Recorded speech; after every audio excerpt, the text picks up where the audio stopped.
My name is Janet Brown. I'm Executive Director of the Commission on Presidential Debates, and I'd like to welcome you to the first presidential debate of 2020. There are a lot of people who have made extraordinary contributions to making this evening possible. And in a few moments, you will hear from two of our co-chairs to start the appreciation to those who have helped. Our third co-chair, Dot Ridings, is in Louisville, Kentucky tonight. Her leadership in debates goes back to 1976 and includes the presidency of the League of Women Voters. The CPD is the beneficiary of 33 years' worth of people who have been willing to put their name on our work. To all of those former presidents and chancellors of debate sites, to former moderators, to members of our Debates International Network who have set their clocks to 3 a.m. tomorrow morning to tune in live, we thank you with all our hearts. In 1987, Paul Kirk and Frank Fahrenkopf co-founded the CPD. I'd like to introduce the co-chair, Frank Fahrenkopf, and his colleague are also our co-chair, Ken Wallach, to start this part of the program.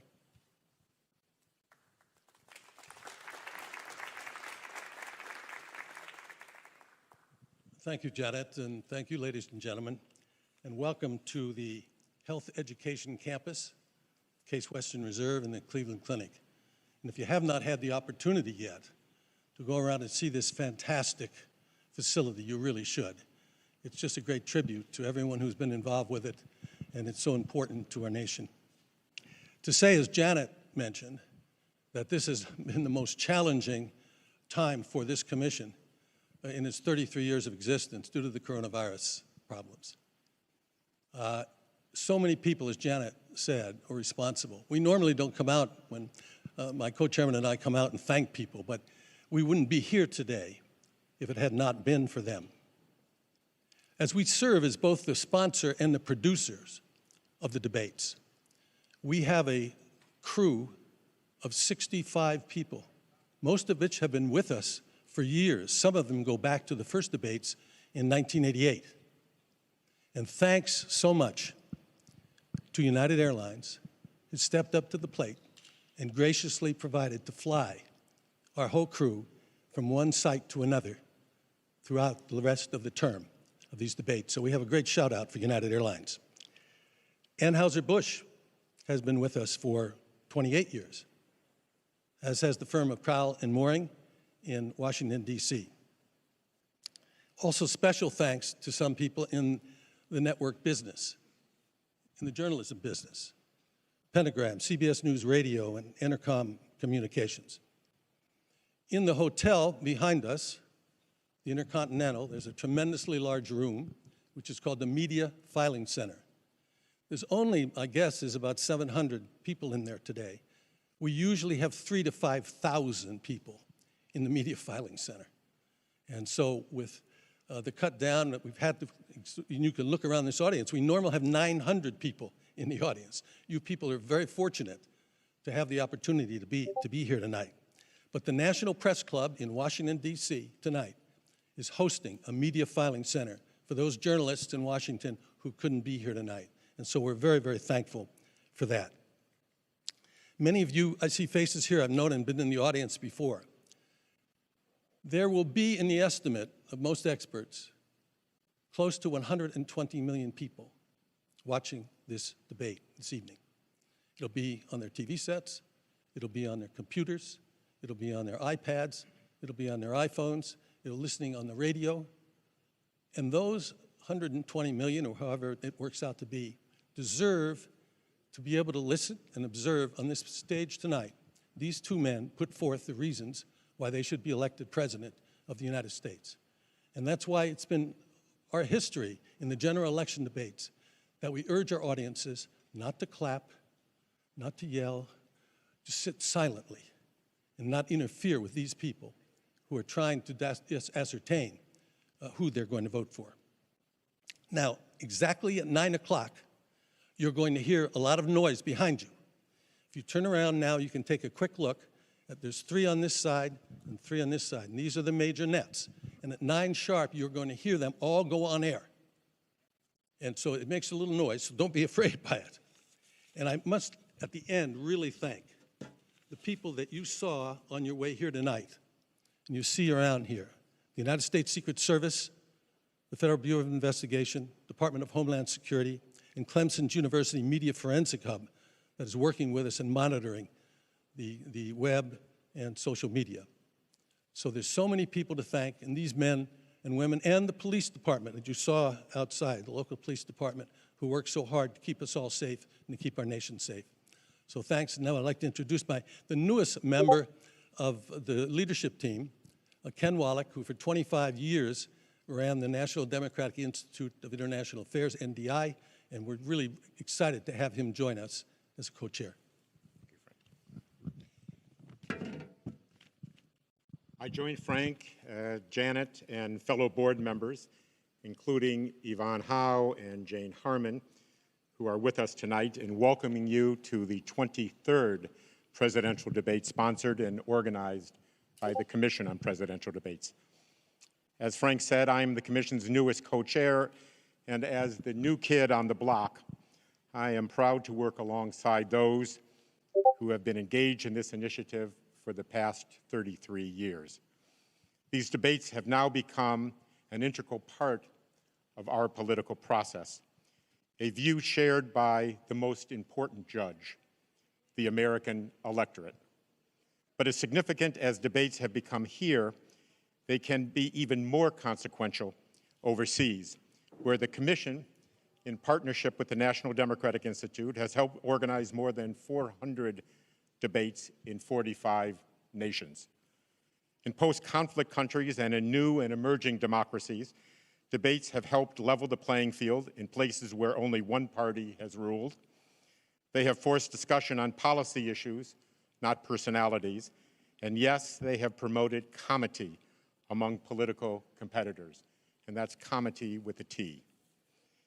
And this effort has spawned the establishment of a global support network of similar debate organizations from nearly 40 countries, dubbed Debates International. Now I would call your attention to the Commission-sponsored Debate Watch 2020 and the participation by watch groups in all 50 states. From a hair salon owner in Cleveland Heights hosting 10 employees to the Atlantic Council hosting a global audience for more than 80,000. The goal of the Debate Watch is not to say who won or who lost, but to share views with those who agree and those who don't, to listen respectfully to each other's opinions. We are pleased that the Commission's longest-standing supporters, Judy and Peter Kovler, are in the audience tonight. For 32 years, the Judy and Peter Blum Kovler Foundation has given its trust to the nonpartisan mission of the Commission. We are deeply grateful for their belief in our work and their extraordinary contribution to the 2020 debates. It is now my distinct honor to introduce Dr. Tom Mihaljevic, President of the Cleveland Clinic, and Barbara Snyder, President of Case Western Reserve University. Thank you very much.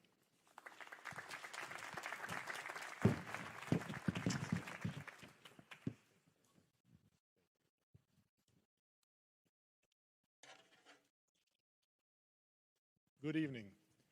On behalf of Cleveland Clinic, it is my pleasure to welcome you to the city of Cleveland. Tonight, you join us in the beautiful Sampson Pavilion of the Health Education Campus at Cleveland Clinic. We share this campus with our partners from Case Western Reserve University. This building is very special to us. It was opened just a year ago as a place for students, medical, nursing, and dental, to begin their professional journeys by learning together as teams. At that time, as we were opening this campus, none of us could have imagined that we would soon face a worldwide pandemic. When it happened, we converted this building into a COVID-19 surge hospital. The space in which you are sitting right now had 1,000 hospital beds. We called it the Hope Hospital. Thankfully, the surge did not come in Ohio. Yet tonight, this building serves another purpose, in support of our democracy, and it is a historic occasion for us and for our city. We are proud to support the Commission on Presidential Debates as their health security advisor. We at Cleveland Clinic and our 70,000 caregivers have been serving the health needs in Cleveland since 1921, nearly 100 years. Yet, our organization and our caregivers have never shone brighter than during this pandemic.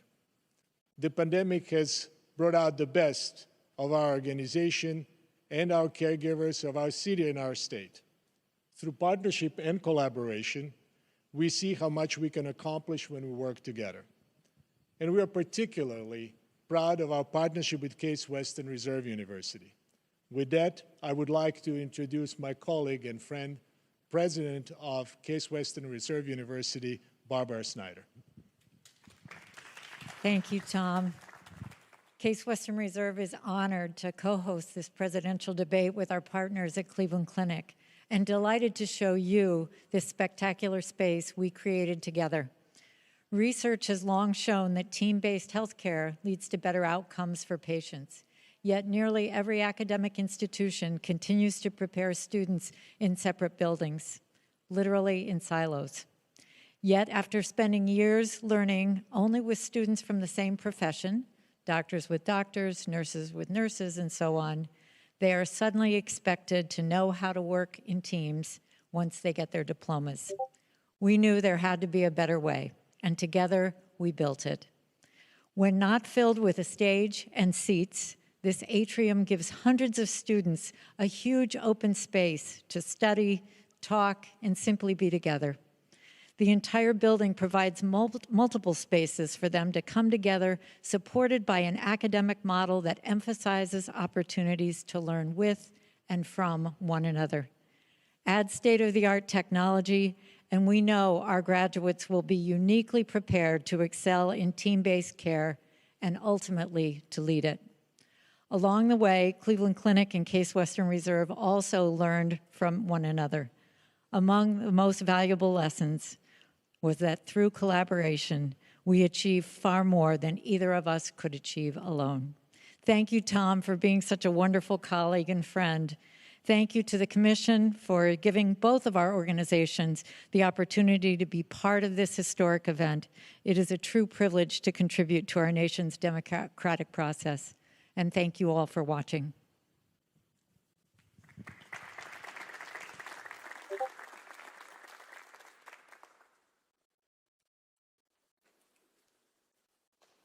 Thank you, Tom and Barbara, very much. Most Valuable Player award for this evening goes to Toby Cosgrove. We couldn't have done it without you. Thank you. One housekeeping bit for the audience. As soon as this debate is over, if you will please remain seated, you will be shown which way to exit. And please stay where you are until that happens. I would like to now introduce Chris Wallace, the moderator of this evening's debate.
Good evening from the Health Education Campus of Case Western Reserve University and the Cleveland Clinic. I'm Chris Wallace of Fox News, and I welcome you to the first of the 2020 presidential debates between President Donald J. Trump and former Vice President Joe Biden. This debate is sponsored by the Commission on Presidential Debates.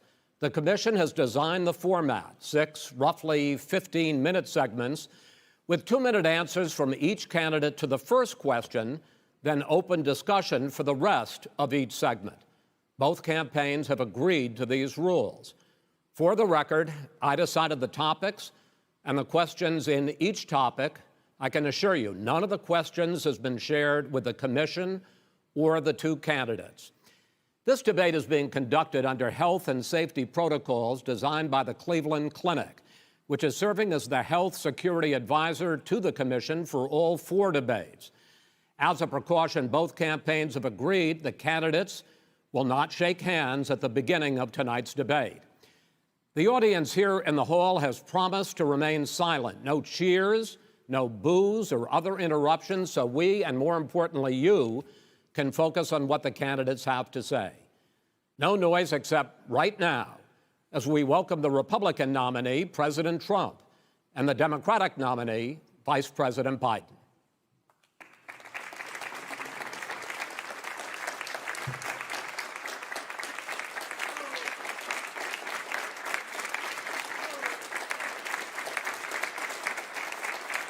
How you doing, man? How are you? I'm well.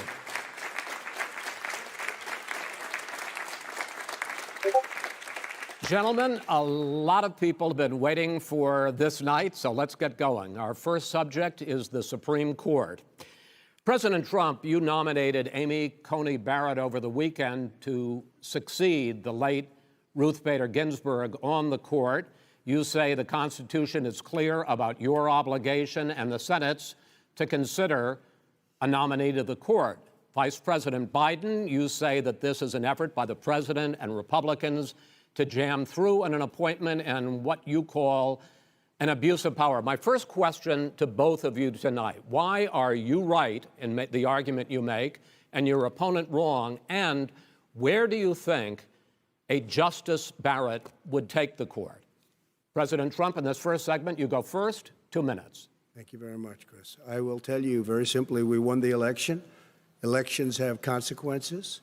We have the Senate, we have the White House, and we have a phenomenal nominee, respected by all, top academic, good in every way, In fact, some of her biggest endorsers are very liberal people from Notre Dame and other places. So I think she's going to be fantastic. We have plenty of time, even if we did it after the election itself. I have a lot of time after the election, as you know. So I think that she will be outstanding. She's going to be as good as anybody that has served on that court. We really feel that. We have a professor at Notre Dame, highly respected by all, said she's the single greatest student he's ever had. He's been a professor for a long time at a great school. And we won the election, and therefore we have the right to choose her. And very few people knowingly would say otherwise. And by the way, the Democrats, they wouldn't even think about not doing it. If they had, the only difference is they'd try and do it faster. There's no way they would give it up. They had Merrick Garland, but the problem is they didn't have the election, so they were stopped. And probably that would happen in reverse also. Definitely would happen in reverse. So we won the election, and we have the right to do it, Chris. President Trump, thank you. Same question to you, Vice President Biden. You have 2 minutes. Well, first of all, thank you for doing this, and looking forward to this, Mr. President. Thank you, Joe. The American people have a right to have a say in who the Supreme Court nominee is, and that say occurs when they vote for United States senators and when they vote for the President of the United States. They're not going to get that chance now because we're in the middle of an election already. election has already started. Tens of thousands of people have already voted. And so the thing that should happen is we should wait. We should wait and see what the outcome of this election is, because that's the only way the American people get to express their view is by who they elect as president and who they elect as vice president. Now, what's at stake here is the president's made it clear he wants to get rid of the Affordable Care Act. He's been running on that, he ran on that, and he's been governing on that. He's in the Supreme Court right now trying to get rid of the Affordable Care Act, which will strip 20 million people from having insurance, health insurance now, if it goes into court. And the justice, and I have nothing, I'm not opposed to the justice, she seems like a very fine person. But she's written before she went on the bench, which is her right, that she thinks that the Affordable Care Act is not constitutional. The other thing that's on the court, and if it's struck down, what happens? Women's rights are fundamentally changed. Once again, a woman could be pay more money because she has a pre-existing condition of pregnancy. They were able to charge a woman more for the same exact procedure a man gets. And that ended when we, in fact, passed the Affordable Care Act. And there's 100 million people who have pre-existing conditions, and they'll be taken away as well. Those pre-existing conditions, the insurance companies are going to love this. And so it's just not appropriate to do this before this election. If he wins the election and the Senate is Democrat or Republican, then he goes forward. If not, we should wait until February. All right. There aren't 100 million people with pre-existing conditions. As far as a say is concerned, the people already had their say. Okay, Justice Ginsburg said very powerfully, very strongly, at some point, 10 years ago or so, she said a president and the Senate is elected for a period of time, but a president's elected for 4 years. We're not elected for 3 years. I'm not elected for 3 years. So we have the Senate, we have a president. He's elected to the next during election. that period of time, we have an opening. I'm not elected for 3 years. I'm elected for 4 years. The And the election's 100 already million started. people, Joe, the 100 million people is totally wrong. I don't know where you got that number. The bigger problem that you have is that you're going to extinguish 180 million people with their private health care that they're very That's happy simply with. not true. Well, you're certainly going to socialist. You're going to socialist medicine. We're now into, gentlemen, we're now into open discussion. Open discussion. Open discussion. Yes, I agree. Go ahead, Vice President. Number White. one, he knows that what I proposed. What I proposed is that we expand Obamacare and we increase it. We do not wipe any, and one of the big debates we had with 23 of my colleagues trying to win the nomination that I won were saying that Biden wanted to allow people to have private insurance still. They can. They do. They will under my proposal. It's not what you've said, But and it's not what that your is- party has said. that is simply Your party a lie. doesn't say it. Your That party is wants to simple. go socialist My medicine party is and me. socialist Right healthcare. now, I am and the they're going to Democratic dominate Party. you, Joe. You know that. I am the Democratic Party right now. The platform of the Not according Democratic to Party Harris. is what I, in fact, approved of. What I approved of. Now, here's the deal. The deal is that it's going to wipe out pre-existing conditions. And by the way, the 200,000 people that have died on his watch, how many of those have survived? Well, there's 7 million people that contracted COVID.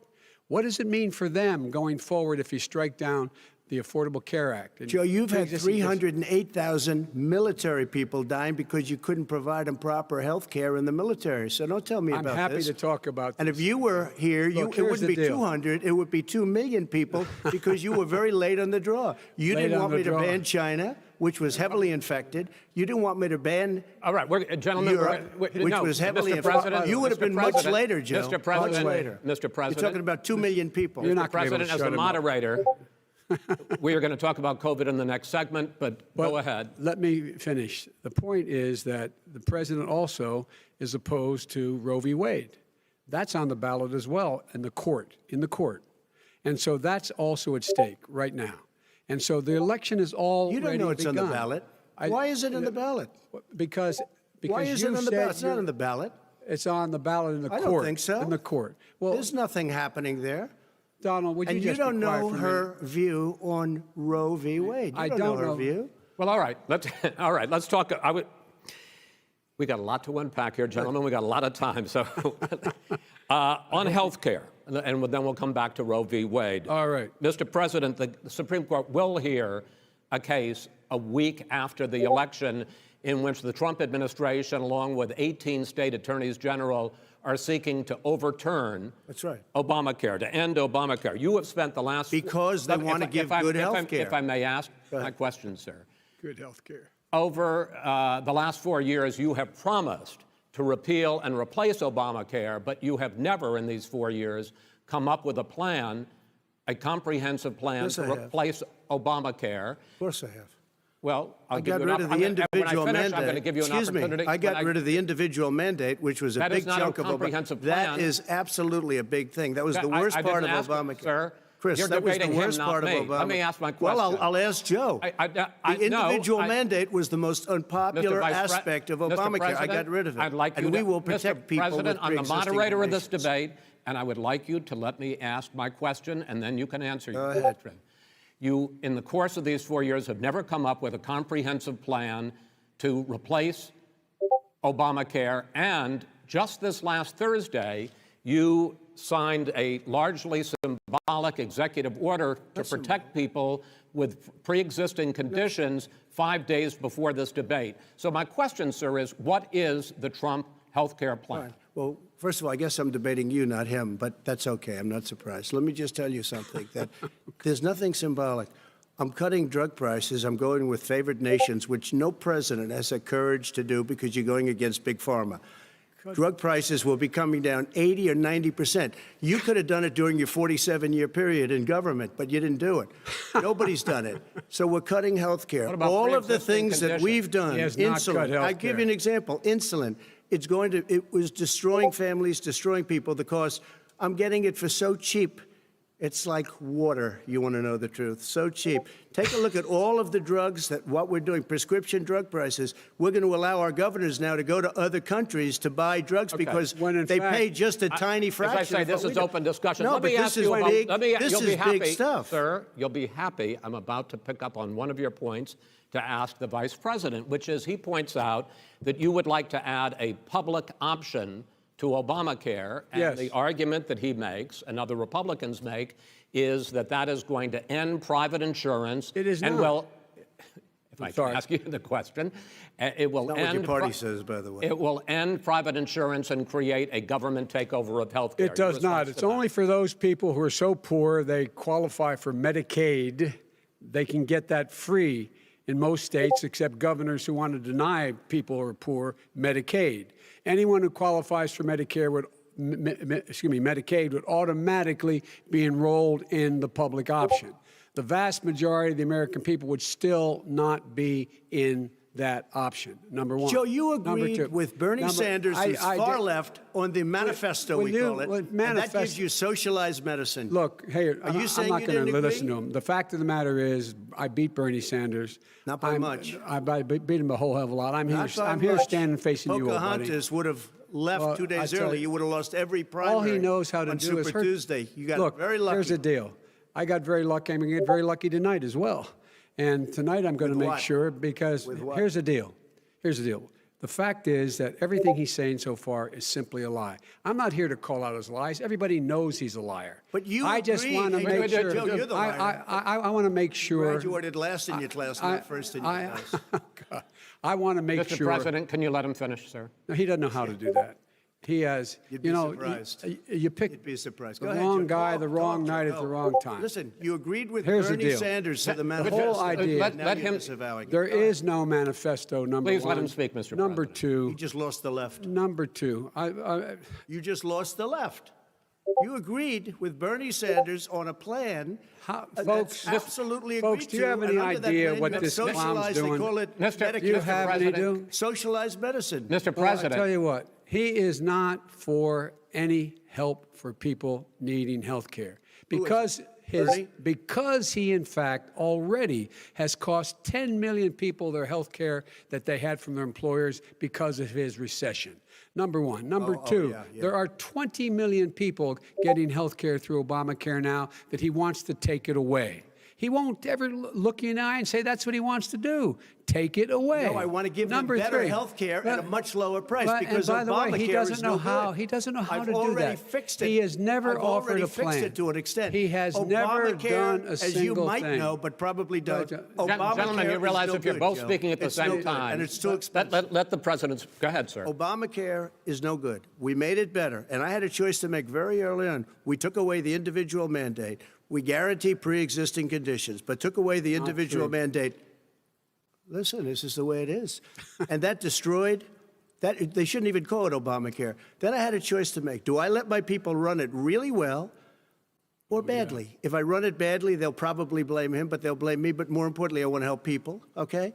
I said, you got to run it so well. That's what he's and I known just for. had a meeting with them. They said the problem is no matter how well you run Obamacare, it's a disaster. It's too expensive. I got you. Premiums I are got too it. high, and That's it what his doesn't work. people- that's so what his people we said. we do No, want to no, get no. rid of it. It's Chris, an we open want to get rid of it. I and understand give it, sir, something but I have that's to. I cheaper have to and give you better. roughly equal time. Good. Please let the vice president talk. Good. He has no plan for health care. Of course we do.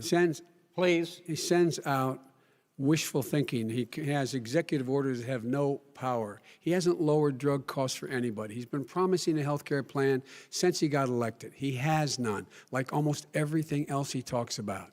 He does not have a plan. He doesn't have a plan. And the fact is, this man doesn't know what he's talking about. All right. He's I have against one final question for you, Sure. Mr. Vice President. If Senate Republicans, we were talking originally about the Supreme Court here, if Senate Republicans go ahead and confirm Justice Barrett, there has been talk about ending the filibuster or even packing the court, adding to the 9 justices there. You call this a distraction by the president, but in fact, it wasn't brought up by the president. It was brought up by some of your Democratic colleagues in the Congress. So my question to you is, you have refused in the past to talk about it. Are you willing to tell the American people tonight whether or not you will support either ending the filibuster or packing the court? Whatever position I take on that, that'll become the issue. The issue is the American people should speak. You should go out and vote. You're in voting now. Vote and let your senators know how Are you gonna strongly pack you the feel. court? Vote now. gonna pack the Make court? sure you, in fact, let people know He doesn't wanna you're a answer the senator. question. I'm not going to answer the question Why because wouldn't you answer that because question? the You wanna question put a lot of the new question Supreme Court is justices, the radical question, left. Would you Who shut is up, on, man? Listen, who is on your list, Joe? This Who's is on your so list? Right, gentlemen, I think This we've is ended so this. He's going to pack the unprecedented. court. We have, I'm not going to give a list. We have ended this segment. We're going to move on to the second segment. That was really a productive segment, wasn't it? Keep yapping, man. The people understand, Joe. They sure do. 47 years you've done nothing. They understand. All right. The second subject is COVID-19, which is an awfully serious subject, so let's try to be serious about it. We have had more than 7 million cases of coronavirus in the United States, and more than 200,000 people have died. Even after we produce a vaccine, experts say that it could be months or even years before we come back to anything approaching normal. My question for both of you is, based on what you have said and done so far and what you have said you would do starting in 2021, why should the American people trust you more than your opponent to deal with this public health crisis going forward? In this case, the question goes to you first, sir. 2 minutes uninterrupted. Good luck. 200,000 dead. As you said, over 7 million infected in the United States. We, in fact, have 4% of the world's population, 20% of the deaths. 40,000 people a day are contracting COVID. In addition to that, about between 750 and 1,000 people a day are dying. When he was presented with that number, he said, it is what it is. Well, it is what it is because you are who you are. That's why it is. The president has no plan. He hasn't laid out anything. He knew all the way back in February how serious this crisis was. He knew it was a deadly disease. What did he do? He's on tape as acknowledging he knew it. He said he didn't tell us or give people a warning of it because he didn't want to panic the American people. You don't panic. He panicked. In addition to that, what did he do? He went in and we were insisting that the Chinese, the people we had on the ground in China should be able to go to Wuhan and determine for themselves how dangerous this was. He did not even ask Xi to do that. He told us what a great job Xi was doing. He said we owe him a debt of gratitude for being so transparent with us. And what did he do then? He then did nothing. He waited and waited and waited. He still doesn't have a plan. I laid out Sir, back it's in his 2 March minutes. exactly what we should be doing. And I laid out again in July what we should be doing. We should be providing all the protective gear possible. We should be providing the money the House has passed in order to be able to go out and get people the help they need to keep their businesses open schools. It costs a lot of money. You should get out of your bunker and get out of the sand trap and get in your golf course and go in the Oval Office and bring together the Democrats and Republicans and fund what needs to be done now to save lives. So if we would have listened to you. You have 2 minutes, sir. If we would have listened to you, the country would have been left wide open. Millions of people would have died, not 200,000, and one person is too much. It's China's fault. It should have never happened. They stopped it from going in, but it was China's fault. And by the way, when you talk about numbers, you don't know how many people died in China. You don't know how many people died in Russia. You don't know how many people died in India. They don't exactly give you a straight count, just so you understand.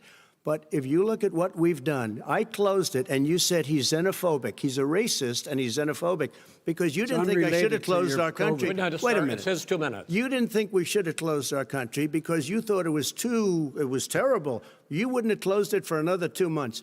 By my doing it early, in fact, Dr. Fauci said, President Trump saved thousands of lives. Many of you Democrat governors said, President Trump did a phenomenal job. We worked with the governor. Oh, really? Go take a look. The governors said I did a phenomenal job. Most of them said that. In fact, people that would not be necessarily on my side said that. President Trump did a phenomenal job. We did. We got the gowns. We got the masks. We made the ventilators. You wouldn't have made ventilators. And now we're weeks away from a vaccine. We're doing therapeutics already. Fewer people are dying when they get sick. Far fewer people are dying. We've done a great job. The only thing I haven't done a good job, and that's because of the fake news. No matter what you say to them, they give you bad press on it. It's just fake news. They give you good press. They give me bad press because that's the way it is, unfortunately. But let me just tell you something. I don't care. I've gotten used to it. But I'll tell you, Joe, you could never have done the job that we did. You don't have it in your blood. You could have never done that job. I know how to do the job. I know how to get the job Well, you didn't do done. very well in swine flu.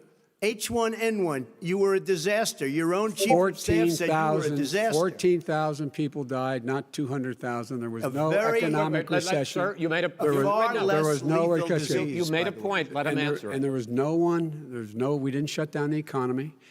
This is his economy he's shut down. The reason it's shut down is because, look, you folks at home, how many of you got up this morning and had an empty chair at the kitchen table because someone died of COVID? How many of you were in a situation where you lost your mom or dad and you couldn't even speak to them? You had a nurse holding a phone up so you could, in fact, say goodbye. You would have lost far How more many people. Far more people. And, you would have been and by the way, months late. your own, You were his months behind me, his Joe. own CDC director says we could lose as many as another 200,000 people between now and the end of the year. And he held up, he said, if we just wear a mask, we can save half those numbers, just a mask. And by the way, in terms of the whole notion of a vaccine, we're for a vaccine, but I don't trust him at all, nor do you. I know you don't. What we trust is a scientist. You don't we trust Dr. Johnson Fauci. & Johnson, Pfizer? And Okay, by the way, gentlemen, let me move on to questions about the future because you both have touched on two of the questions I'm going to ask. Focusing on the future first, President Trump, you have repeatedly either contradicted or been at odds with some of your government's own top scientists. The week before last, the head of the Centers for Disease Control, Dr. Redfield, said it would be summer before the vaccine would become generally available to the public. You said that he was confused and mistaken. Those were your two words. Yeah. But Dr. Slaoui, the head of your Operation Warp Speed, has said exactly the same thing. Are they both wrong? Well, I've spoken to the companies, and we can have it a lot sooner. It's a very political thing because people like this would rather make it political than save lives. It is a very political thing. I've spoken to Pfizer. I've spoken to all of the people that you have to speak to. We have great Moderna, Johnson & Johnson, and others. They can go faster than that by a lot. become very political because the left, or I don't know if I call So them you're left, I don't know suggesting what I that call the them. head of your Operation Warp Speed, Dr. Smawi? I disagree with him. Yeah, no, I disagree with both of them. And he didn't say that. He said it could be there, but it could also be much sooner. I had him in my office 2 days ago. He talked about the summer, sir, before it's generally available, just like He Dr. said it's a Redfield. possibility that we'll have the answer before November 1st. It could also I'm be talking after about when it's that. generally available, not when it Well, will we're be. going to deliver it right away. We have the military all set up. Logistically, they're all set up. We have our military that delivers soldiers, and they can do 200,000 a day. They're going to be This delivering is the vaccine. same man It's who all told set you up. by Easter this would be gone away. By the warm weather, it'd be gone. Miraculous, like a miracle. And by the way, maybe you could inject some bleach in your arm, and that would take care of it. This is the That same man. was said sarcastically, and you know that. That was said sarcastically. And so here's the deal. This man is talking about a vaccine. Every serious company is talking about maybe having a vaccine done by the end of the year. But the distribution of that vaccine will not occur until sometime beginning or the middle of next year to get it out, if we get the vaccine. And pray God we will. Pray God we will. Mr. Vice President, I want to pick up, though. You'll have on the that. vaccine sooner I want to than pick that. up on this question, though. You say the public can trust the scientists, but they can't trust President Trump. In fact, you said that again tonight. Your running mate, Senator Harris, goes further, saying the public health experts, quote, will be muzzled, will be suppressed. Given the fact that polls already show that people are concerned about the vaccine and are reluctant to take it, are you and your running mate, Senator Harris, contributing to that fear? No more than the question you just asked him. You pointed out. He puts pressure and disagrees with his own scientists. But you're saying Everybody you can't, or knows. Senator And Harris is saying you no, can't trust the scientists. No, you can trust the scientists. She didn't say that. You can't trust She said the public health Did say experts, that. quote, will be muzzled, will be suppressed. Well, that's what he's going to try to do. But there's millions of scientists, there's thousands of scientists out there, like here at this great hospital, that don't work for him. Their job doesn't depend on him. That's not, they're the people, and by I the way. spoke to the and Fauci, scientists that are in and charge. By the way. They will have and the vaccine very does- soon. Let him finish. Do you believe for a moment what he's telling you in light of all the lies he's told you about the whole issue relating to COVID? He still hasn't even acknowledged that he knew this was happening, knew how dangerous it was going to be back in February, and he didn't even tell you. He's on record as saying it. He panicked or he just looked at the stock market, one of the two, because guess what? A lot of people died, and a lot more are going to die unless he gets a lot smarter, a lot quicker. So- Mr. President? Did you use the word smart? So you said you went to Delaware State, but you forgot the name of your college.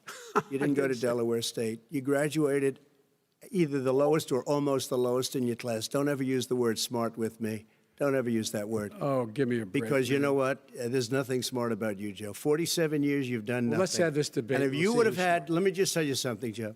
No, If you would have had the charge of what I was put through, I had to close the greatest economy in the history of our country. And by the way, now it's being built again. see, and he- it's We're going to going get up to the fast. economy in the next segment, sir. Okay. It's going up fast. I look Okay. forward to talking. When it comes to how the virus has been handled so far, the two of you have taken very different approaches, and this is going to affect how the virus is handled going forward by whichever of you ends up becoming the next president. I want to quickly go through several of those. Reopenings. Vice President Biden, you have been much more reluctant than President Trump about reopening the economy and schools. Why, sir? Because he doesn't have a plan. If I were running, I know what the plan is. You've got to provide these businesses the ability to have the money to be able to reopen with the PPE as well as with the sanitation they need. You have to provide that them to Nancy plastic. Pelosi. Well, he's just shush for a minute. Tell it to Nancy Pelosi. And Schumer, by the Brian way, Chuck. Nancy Pelosi and Schumer, they have a plan. He won't even meet with them. The Republicans won't meet with him in the Okay. Senate. Let And he sits on his golf course. And I mean, literally, think about it. You probably play think more than about I it. do, Joe. What about this question of reopenings and the fact? Well, he wants to shut down this country, and I want to keep it open. And we did a he great thing just by admitted shutting he it shut down. it down. Wait a minute, Let Joe. him Let me finish, shut sir. you down for a second, Joe, just for 1 second. He wants to shut down the country. We just went through it. We had to because we didn't know anything about the disease. Now we found that elderly people with heart problems and diabetes and different problems are very, very vulnerable. We learned a lot. Young children aren't. Even younger people aren't. We've learned a lot. But he wants to shut it down. More people will be hurt by continuing. If you look at Pennsylvania, if you look at certain states that have been shut down, they have Democrat governors all. One of the reasons they're shut down is because they want to keep it shut down until after the election on November 3rd. I want to move on to another because subject. it's a I want to move political on to thing. another I've subject. got to respond. But those states are another not subject. doing well that are shut down Which is right gotta now. now. respond to that. President Wants to shut Trump, down the you whole have country. begun to increasingly question the effectiveness of masks as a disease preventer. And in fact, recently you have cited the issue of waiters touching their masks and touching plates. Are you questioning No, I think the masks efficacy are of okay. of You have to masks? understand, if you look, I mean, I have a mask right here. I put a mask on, when I think I need it. Tonight, as an example, everybody's had a test, and you've had social distancing and all of the things that you have to. But I Just wear like your masks rallies. when needed. When needed, I wear masks. Okay, let me ask. I don't wear masks like him. Every time you see him, he's got a mask. He could be speaking 200 feet away from it. He shows up with the biggest mask I've ever seen. I will say this. Vice President Biden, go ahead, sir. Look, the way to open businesses is give them the wherewithal to be able to open. We provided money. The Congress. But I was asking you, sir, about masks. Well, masks make a big difference. His own head of the CDC said if we just wore masks between now, everybody wore masks in social distance between now and January, we'd probably save up to 100,000 lives. It matters. And they've also It said the matters. opposite. They've also And said the no opposite. serious person said the opposite. They've No also said, well, look serious. all right, I at wanna Dr. ask you- Fauci. Dr. Fauci said the He opposite. did not I say want to the ask you, we opposite. got a said little very bit more than strongly, a minute left in this masks segment. are not good. Then he changed his mind. He said masks are good. I I'm wanna okay ask- with masks. I I'm want to not ask you fighting both about masks. one last subject because your different approaches has even affected the way that you have campaigned. President Trump, you're holding large rallies with crowds packed together, thousands of people. Outside. Outside, yes, sir, agreed. Vice President Biden, you are holding much smaller events with Because nobody will show up. people with Well, it's true. Nobody shows up to his rallies. All right. In any case, why you holding the big rallies? Why you not? You go first, sir. Because people want to hear what I have to say. I mean, But are you I've not done a worried great about it job spreading as a disease? president, and I'll have 35,000 people show up at airports. We use airports. Are you and not worried hangars, about and we the have a disease lot of issue, people. sir? Well, so far we have had no problem whatsoever. It's outside. That's a big difference, according to the experts. And we do them outside. We have tremendous crowds, as you see. I mean, and literally on 24 hours' notice. And Joe does the circles and has 3 people someplace. Okay. By the way, did you see Yes, the, sir. one of the last big rallies he had? And a reporter came up to him to ask him a question. He said, no, stand back. Put on your mask. Put on a mask. Have you been tested? I'm way far away from those other people. That's what he said. I can't. I'm going to be okay. He's not worried about you. He's not worried about the people out there breathing in one another. We've had no or negative cheek to effect. jowl. No negative effect. We've Come had on. no negative effect. And we've had 35,000, 40,000 All right. Do you people want at to any of these rallies. just Yes. quickly finish up because I want to move on to our next. Yes, I would. He's been totally irresponsible the way in which he has handled the social distancing and people wearing masks, basically encouraged them not to. All right. He's a fool on this. If you could get the crowds, you would have done the same thing. But you can't. Nobody cares. Gentlemen, can we move on to the Nobody cares. Gentlemen, can we move on to the economy? Yes. The economy is, I think it's fair to say, recovering faster than expected from the shutdown. Much faster. In the second quarter, the unemployment rate fell to 8.4% last month. The Federal Reserve says the hit to growth, which is going to be there, is not going to be nearly as big as they had expected. President Trump, you say we are in a V-shaped recovery. Vice President Biden, you say it's more of a K-shape. What difference does that mean to the American people in terms of the economy? President Trump, in this segment, you go first. So we built the greatest economy in history. We closed it down because of the China plague. When the plague came in, we closed it down, which was very hard psychologically to do. He didn't think we should close it down, and he was wrong. And again, 2 million people would be dead now instead of still 204,000 people is too much. One person is too much. Should have never happened from China.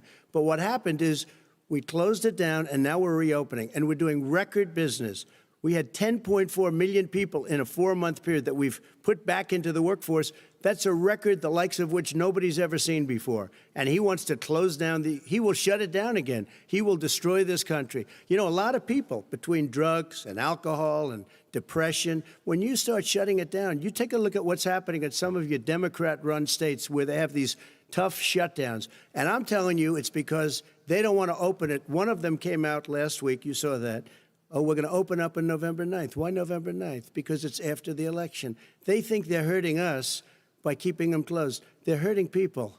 People know what to do. They can social distance. They can wash their hands. They can wear masks. They can do whatever they want. But they got to open these states up. When you look at North Carolina, when you look, and these governors are under siege, Pennsylvania, Michigan, and a couple of others, you got to open these states up. It's not fair. You're talking about almost, it's like being in prison. And you look at what's going on with divorce, look at what's going on with alcoholism and drugs. It's a very, very sad thing. And he'll close down the whole country. This guy will close down the whole country and destroy our country. Our country is coming back incredibly well, setting records as it does it. We don't need somebody to come in and say, let's shut it down. All right. Your 2 minutes, sir. We're now moved to you. As I said, posing the question, the president says it's a V-shaped recovery. You say it's a K-shaped recovery. What's the difference? The difference is millionaires and billionaires like him in the middle of the COVID crisis have done very well. Billionaires have made another $300 billion because of his profligate tax proposal, and he only focused on the market. But you folks at home, you folks living in Scranton and Claymont and all the small towns and working class towns in America, how well are you doing? This guy paid a total of $750 in taxes. Sir, wait, no, sir, it's his wrong Yeah, I understand. You've agreed to the 2 minutes, so please let him have it. Do I get my time back? The fact is that he has, in fact, worked on this in a way that he's going to be the first president of the United States to leave office having fewer jobs in his administration than when he became president. Fewer jobs than when he became president. First one in American history. Secondly, the people who have lost their jobs are those people who have been on the front lines, those people who have been saving our lives, those people who have been out there dying, people who've been putting themselves in the way to make sure that we could all try to make it. And the idea that he is insisting that we go forward and open when you have almost half the states in America with a significant increase in COVID deaths and COVID cases in the United States of America. And he wants to open it up more. Why does he want to open it up? Why doesn't he take care of the American? You can't fix the economy until you fix the COVID crisis. And he has no intention of doing anything about making it better for you all at home in terms of your health and your safety. Schools, why aren't schools open? Because it costs a lot of money to open them safely. You know, they were going to give, his administration was going to give the teachers and school students masks. And then they decided, no, couldn't do that because it's not a national emergency. Not a national emergency. They've done nothing to help small businesses. Nothing. They're closing. 1 in 6 is now gone. He ought to get on the job and take care of the needs of the American people so we can open safely. All right. Your time is up, sir. We are going to get to... I have to respond to that. Well, you both had 2 minutes, sir. Excuse me, he made a statement. So did you. People want their schools, people want their schools open. They don't want to be shut down. They don't want their state shut down. They want their restaurants. I look at New York. It's so sad what's happening in New York. It's almost like a ghost town. And I'm not sure it can ever recover what they've done in New York. People want their places open. They want to get back to their lives. They'll be careful, but they want their schools open. I'm the one that brought back football. By the way, I brought back Big Ten football. It was me, and I'm very happy to do it. And the people of Ohio are very proud of me. And you know how I found out? When he took Gentlemen, we're going to ad. get to your economic plans going forward in a moment. But first, Mr. President, as you well know, there's a new report that in 2016, the year you were elected president, and 2017, your first year as president, that you paid $750 a year in federal income tax each of those years. I know that you pay a lot of other taxes, but I'm asking you the specific question. Is it true that you paid $750 in federal income taxes each of those 2 years? I paid millions of dollars in taxes, millions of dollars of income tax. And let me just tell you, there was a story in one of the papers. Show us your tax I paid $38 million 1 year. I paid $27 million Show us your tax one year. returns. I went You'll see it as soon as it's finished. You'll see it. You know, if you want to go to the Board of Elections. There's a 118-page or so report that says everything I have, every bank I have, I'm totally under-leveraged because the assets are extremely good, and I built Sir, a great I'm asking company. you a specific question, which But is... let me tell you- I understand all of that. Release your I tax understand return. all of that. But let me- No, Mr. President. Go ahead. I'm asking you a question. Will you tell us how much you paid in federal income taxes in 2016 and 2017? Millions of dollars. You paid millions of dollars? Millions of dollars. So yes. not 750? Millions of dollars, and you'll get to see it. I'm- And you'll get to When? see it. But let me just Inshallah? tell you, Chris, let me just tell you something, that it was the tax laws. I don't want to pay tax. Before I came here, I was a private developer. I was a private business people. Like every other private person, unless they're stupid, they go through the laws, and that's what it is. He passed a tax bill that gave us all these privileges for depreciation and for tax credits. We build a building and we get tax credits, like the hotel on Pennsylvania Avenue. You get a massive, which, by the way, was given to me by the Obama administration, if you can believe that. Now, the man got fired right after that happened. But Vice President Biden, you want to respond? Yeah, I do want to respond. Look, the tax code that made him, put him in a position that he pays less tax than a school teacher makes on the money a school teacher makes is because of him he says he's smart because he can take advantage of the tax code. And he does take advantage of the tax code. That's why I'm going to eliminate the Trump tax cuts. And I'm going to eliminate those tax cuts and make sure that we invest in the people who, in fact, need the help. People out there need help. But why didn't you do it over the last 25 years? Because you weren't president. Because you weren't president screwing things up. You were a senator. And You're by the way, worst you were a president vice- America has ever had. Hey, Come Joe, on. let me just tell you, Joe. I've done more in 47 months. I've done more than you've done in 47 years, Joe. We've done things that you never even thought of doing, including Gentlemen, fixing the broken military that you gave me, including taking care of your vets. Mr. President, we're talking about the economy. I'd like to ask you about your plans going forward because, Mr. Vice President, your economic plan, if you were to be elected president, focuses a lot on big government, big taxes, big spending. I want to focus first on the taxes. You propose more than $4 trillion over a decade in new taxes on individuals making more than $400,000 a year and on corporations. President Trump says that that kind of an increase in taxes is going to hurt the economy as it's just coming out of a recession. Well, just take a look at what the analysis done by Wall Street firms. Points out that my economic plan would create 7 million more jobs than his in 4 years, number one. And number two, it would create an additional $1 trillion in economic growth because it would be about buying American. That we're going to make, the federal government spend $600 billion a year on everything from ships to steel to buildings and the like. And under my proposal, we're going to make sure that every penny of that has to be made by a company But respectfully, in America. sir, I'm talking about taxes, not spending. By the way, I'm going to eliminate a significant number of the tax. I'm going to make the corporate tax 28%. It shouldn't be 21%. You have 91 companies, in the Fortune 500, who don't pay a single penny in tax, making billions of dollars. Why didn't you do it before when you were vice president with Obama? Because you, in fact, passed that. That was Right. your I got tax it- proposal. I got it done. And you know what happened? Yeah, you got it done. Our economy boomed like it's never boomed The economy before. is busted. Let me finish. Mr. President, let me pick up on that. You would continue your free market approach, lower taxes, more deregulation, correct? Not lower taxes for American people. But let me. Excuse me. But in Obama's, you talk about the economy booming. It turns out that in Obama's final 3 years as president, more jobs were created, 1.5 million more jobs than in the first 3 years of your presidency. They had the slowest recovery economic recovery since 1929. It was the slowest recovery. Also, they took over something that was down here. All you had to do is turn on the lights and you pick up a lot. But they had the slowest economic recovery since 1929. Let me tell you about the stock market. When the stock market goes up, that means jobs. It also means 401ks.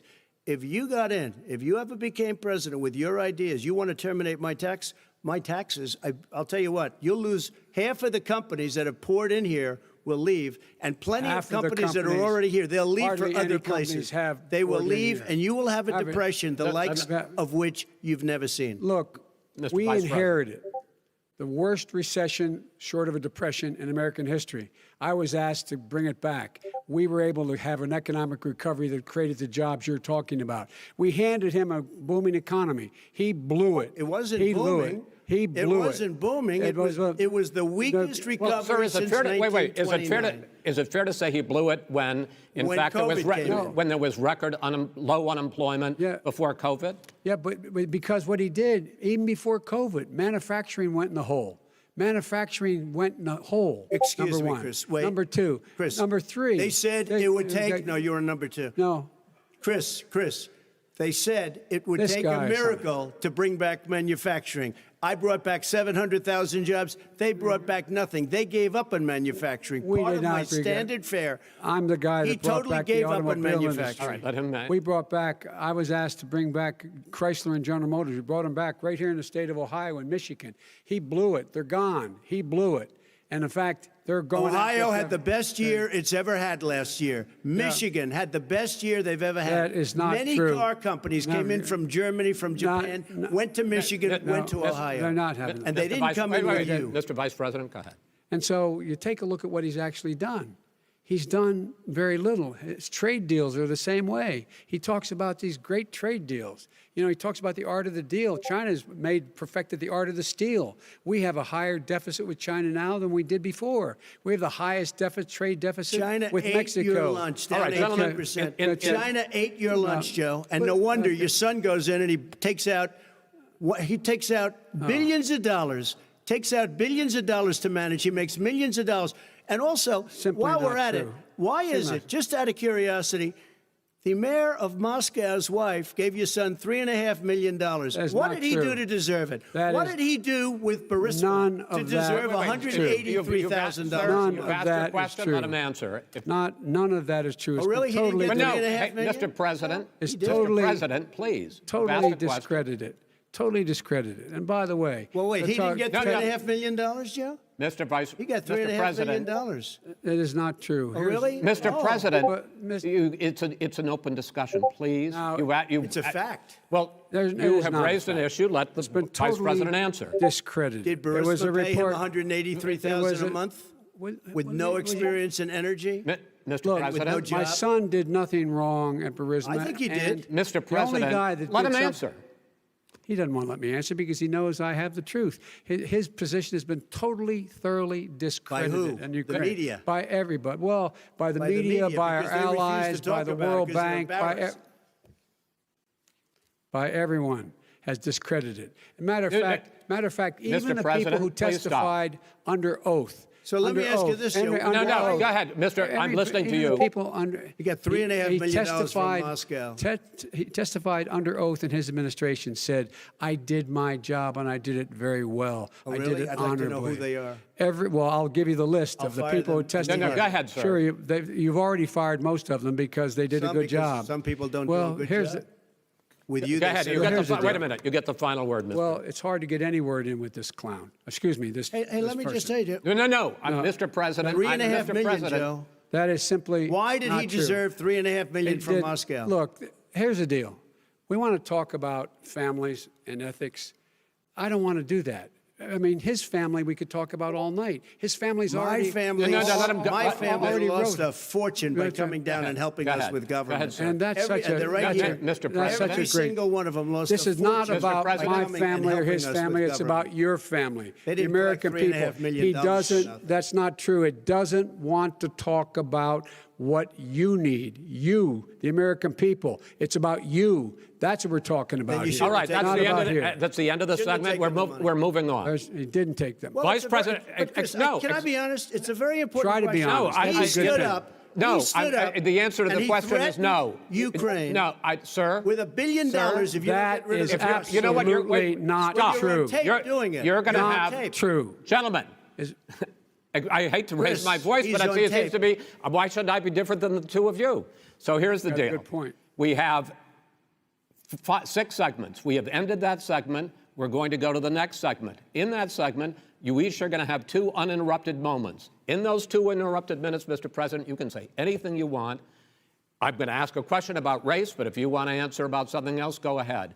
But I think that the country would be better served if we allowed both people to speak with fewer interruptions. I'm appealing to you, sir, to do that. Well, and him too. Well, frankly, you've been doing more interrupting Well, that's than all he right, has. but he does plenty. Well, less than, sir, less there's than, plenty. no, less than you have. Let's please continue on. The issue of race. Vice President Biden, you say that President Trump's response to the violence in Charlottesville 3 years ago, when he talked about very fine people on both sides, was what directly led you to launch this run for president. Oh, yeah, sure. President Trump, you have often said that you believe you have done more for Black Americans than any president, with the possible exception of Abraham Lincoln. My question for the 2 of you is, why should voters trust you rather than your opponent to deal with the race issues facing this country over the next 4 years? Vice President Biden, you go first. It's about equity and equality. It's about decency. It's about the Constitution. And we have never walked away from trying to require equity for everyone, equality for the whole of America. But we've never accomplished it. But we've never walked away from it like he has done. It is true. The reason I got in the race is when those people, close your eyes, remember what those people looked like coming out of the fields carrying torches, their veins bulging, just spewing anti-Semitic bile, and accompanied by the Ku Klux Klan. A young woman got killed. And they asked the president what he thought. He said there were very fine people on both sides. No president's ever said anything like that. It is whose Now, 2 minutes, sir. second point I'd make to you is that when Floyd was killed, when Mr. Floyd was killed, there was a peaceful protest in front of the White House. What did he do? He came out of his bunker, had the military use tear gas on him so he could walk across to a church and hold up a Bible. And then what happened after that? The bishop of that very church said that it was a disgrace. The general who was with him said all he ever wants to do is divide people, not unite people at all. This is a president who has used everything as a dog whistle to try to generate racist hatred, racist division. This is a man who, in fact, you talk about helping African Americans. 1 in 1,000 African Americans has been killed because of the coronavirus. And if he doesn't do something quickly, by the end of the year, 1 in 500 will have been killed. 1 in 500 African Americans. This man is a savior of African Americans. This man cares at all. This man's done virtually nothing. Look, the fact is that you have to look at what he talks about. You have to look at what he did. And what he did has been disastrous for the African-American community. So, President Trump, you have 2 minutes. Why should Americans trust you over your opponent to deal with he racism? did a crime bill, 1994, where you call them super predators, African Americans, the super predators, and they've never forgotten it. They've never forgotten it, Joe. No, sir, it's his 2 minutes. So you did that, and they call you a super predator, and I'm letting people out of jail now that you have treated the African American population community, you have treated the black community about as bad as anybody in this country. You did the 1990, and that's why, if you look at the polls, I'm doing better than any Republican has done in a long time, because they saw what you did. You call them super predators, and you've called them worse than that, because you look back at your testimony over the years, you've called them a lot worse than that. As far as the church is concerned, and as far as the generals are concerned, we just got the support of 250 military leaders and generals, total support. Law enforcement, almost every law enforcement group in the United States. I have Florida, I have Texas, I have Ohio, I have Portland. The sheriff just came out today and he said, I support President Trump. I don't think you have any law enforcement. You can't even say the word law enforcement, because if you say those words, you're going to lose all of your radical left supporters. And why aren't you saying those words, Joe? Why don't you say the words law enforcement? Because you know what? If they called us in Portland, we would put out that fire in a half an hour, but they won't do it because they're run by radical left Democrats. If you look at Chicago, if you look at any place you want to look, Seattle, they heard we were coming in the following day, and they put up their hands, and we got back Seattle. Minneapolis, we got it back, Joe, because we believe in law and order, but you don't. The top 10 cities and just about the top 40 cities are run by Democrats and in many cases radical left. And they've got you wrapped around their finger, Joe, to a point where you don't want to say anything about law and order. And I'll tell you what, the people of this country want and demand law and order, and you're afraid to even say it. All right. I want to return to the question of race. Vice President Biden, after the grand jury in the Breonna Taylor case decided not to charge any of the police with homicide, you said it raises the question, quote, whether justice could be equally applied in America. Do you believe that there is a separate but unequal system of justice for blacks in this country? Yes, there is. There's systemic injustice in this country, in education and work and in law enforcement and the way in which it's enforced. But look, the vast majority of police officers are good, decent, honorable men and women. They risk their lives every day to take care of us. But there are some bad apples. And when they occur, when they find them, they have to be sorted out. They have to be held accountable. They have to be held accountable.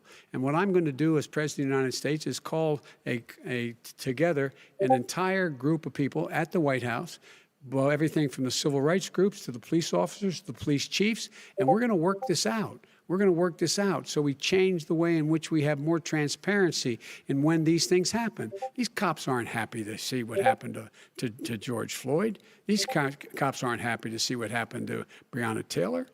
Most don't like it. But we have to have a system where people are held accountable. And by the way, violence in response is never appropriate. Never appropriate.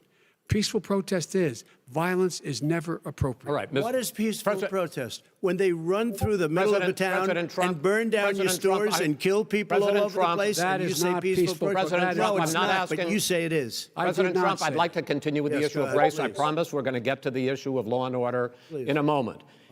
This month, your administration directed federal agencies to end racial sensitivity training that addresses white privilege or critical race theory. Why did you decide to do that, to end racial sensitivity training? And do you believe that there is systemic racism in this country, sir? I ended it because it's racist. I ended it because a lot of people were complaining that they were asked to do things that were absolutely insane, that it was a radical revolution that was taking place in our military, in our schools, all over the place, and you know it, and so does everybody what else. Is radical, and he would know. What is Oh, it was radical totally about racist. racial sensitivity training, sir? If you were a certain person, you had no status in life. It was sort of a reversal. And if you look at the people, we were paying people hundreds of thousands of dollars to teach very bad ideas and, frankly, very sick ideas. And really, they were teaching people to hate our country. And I'm not going to do that. I'm not going to allow that to happen. We have to go back to the core values of this country. They were teaching people that our country is a horrible place, it's a racist place, and they were teaching people to hate our country. And I'm not going to allow that to happen. Vice President Biden? Nobody's doing that. He's the racist. You just don't know. Here's the deal. I know a lot more about You this don't than he know. does. Let him finish. The fact is that there is racial insensitivity. People have to be made aware of what other people feel like, what insults them, what is demeaning to them. It's important that people know they don't want to. Many people don't want to hurt other people's feelings, but it makes a big difference. It makes a gigantic difference in the way a child is able to grow up and have a sense of self-esteem. It's a little bit like how this guy and his friends look down on so many people. They look down their nose on people like Irish Catholics like me and grew up in Scranton. They look down on people who don't have money. They look down on people who are of a different faith. They look down on people who are a different color. In fact, we're all Americans. The only way we're going to bring this country together is bring everybody together. There's nothing we cannot do if we do it together. We can take this on and we can defeat racism in America. President Trump, sir. During the Obama-Biden administration, there was tremendous division. There was hatred. You look at Ferguson, you go to many places. Look at Oakland. Look what happened in Oakland. Look what happened in Baltimore. Look what happened. Frankly, it was more violent than what I'm even seeing now. Oh, my but the Lord. reason This is is that ridiculous. the Democrats that run these Absolutely cities ridiculous. don't want to talk like you about law and order. Violent and you crime- still haven't mentioned. violent Are you in crime. favor of law and order? I'm in favor of law. You follow Are you in favor of law and order? Go yes, ahead, I'm say in it. favor. You Everybody's asked a in favor question, of let him finish. Law He and order. loses Law left. and order. Let him answer. Law and order with justice, where people get treated fairly. And the fact of the matter is, violent crime went down 17%, 15% in our administration. All right. It's gone up on his watch. Went down much more he in had- ours. All right, we're He now. is president of the Mr. President, United you're going States to. of China, America. we Mr. were President, breaking every you're- record in the Mr. book. President, you're going to be very happy because And we're now going to excuse talk me, about law and order. Places we had trouble were Democratic-run cities. That's and exactly so- my question. Democratic- There has been a dramatic increase in homicides in America this summer, particularly, and you often blame that on Democratic mayors and Democratic governors, but in fact, there have been equivalent spikes in Republican-led cities like Tulsa and Fort Worth. So the question is this really a party issue? I think it's a party issue. You can bring in a couple of examples, but if you look at Chicago, what's going on in Chicago, where 53 people were shot and 8 died, shot. If you look at New York, where it's going up like nobody's ever seen anything, the numbers are going up 100, 150, 200%. Crime. It Republican is cities. crazy what's going on.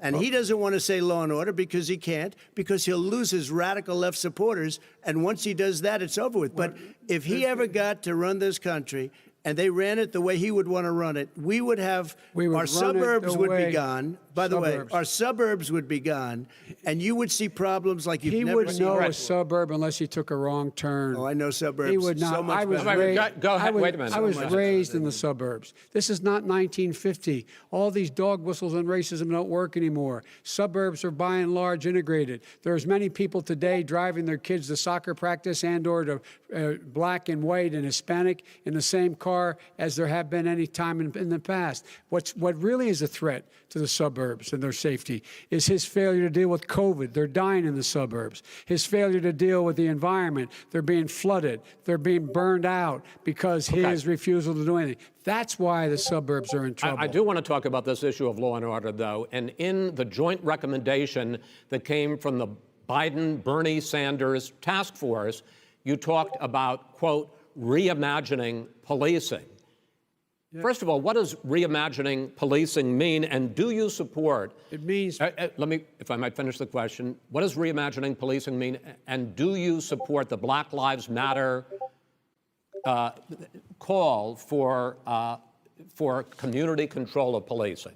Look, what I support is the police having the opportunity to deal with the problems they face. And I'm totally opposed to defunding the police offices. As a matter of fact, local police, the only one defunding it, his budget calls for a $400 million cut in local law enforcement assistance.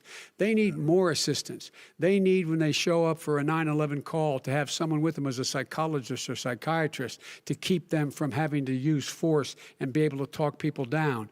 We have to have community policing like we had before, where the officers get to know the people in the communities. That's when crime went down. It didn't go up, it went down.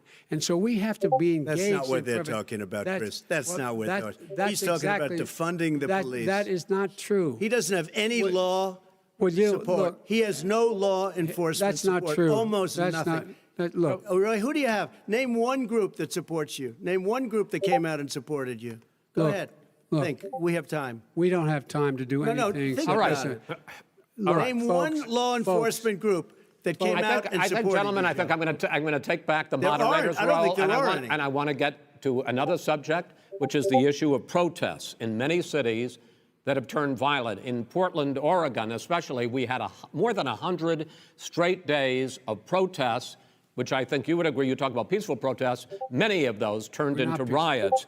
Mr. Vice President, you say that people who commit crimes should be held accountable. The question I have, though, is as the Democratic nominee, and earlier tonight you said that you are the Democratic Party right now, have you ever called the Democratic mayor of Portland or the Democratic governor of Oregon and said, hey, you got to stop this, bring in the National Guard, do whatever it takes, but you stop the days and months of violence in Portland? I don't hold public office now. I am a former vice president. I've made it clear in my public statements that the violence should be prosecuted. It should be prosecuted, and anyone who commits it But should you've be never prosecuted. called for the people, He's never the said leader. that. Excuse me, sir. You have never called for the leaders in Portland and in Oregon to bring in the National Guard and knock off 100 days of riots. They can, in fact, take care of it if he just stay out of the way. Look here. Oh, really? Here, Oh, really? here's the thing. I sent in the I U.S. asked him a Marshals to question. get the killer No, of the young man in the middle of the street. They shot him, and for 3 days, President Trump, Portland President wouldn't do Trump, anything. I he's had to send in interrupted. the U.S. Marshals. President They Trump, took care of business. Go ahead, sir. And by the way, his own former spokesperson said, riots and chaos and violence help his cause. That's what this is all about. I don't know who said that. I do. Who? I think Kellyanne Conway. I don't think she said that. She said that. don't- And so here's the All right. But here's the point. Go ahead, The point sir. is that's what keeps trying to rile everything up. He doesn't want to calm things down. Instead of going in and talking to people and saying, let's get everybody together, figure out how to deal with this. What's he do? He just pours gasoline in the fire constantly, every single solitary Okay, time. and to button up this segment, I'm going to give you a minute to answer, sir. You have repeatedly Well, wait, criticized. I have to answer his No, statement. you have His statement. repeatedly. Wait, you have just 1 No, second. you've been talking He back made and a forth. statement. I'm asking you. I would love to you know, end it. sir. I would love to end it, and you we know, if would you want to very- switch seats, We would very quickly. We could do that, but I'd send in the I'm. National Guard. It would be over. There'd be no problem. Okay, But they good. don't want to accept the National Guard. You have repeatedly criticized the vice president for not specifically calling out Antifa and other left-wing That's right. extremist groups. But are you willing tonight to condemn white supremacists and militia groups and to say that they need to stand down and not add to the violence in a number of these cities, as we saw in Kenosha and as we've seen in Portland? Sure, are you I'm willing prepared to do that, specifically but do it? Well, I go would ahead, say sir. I would say almost everything I see is from the left wing, not from the right wing. what are you- what If are you- look, what are you saying? I'm willing to do anything. I want to see Well, peace. then do it, sir. Say it. Do it. Say it. Do you want to call him? What do you want to call him? Give me a name. Give me a White name. Go ahead. supremacists Who and would right you like me to condemn? white Proud Boys. supremacists and right-wing Proud militia. Boys, stand back and stand by. But I'll tell you what.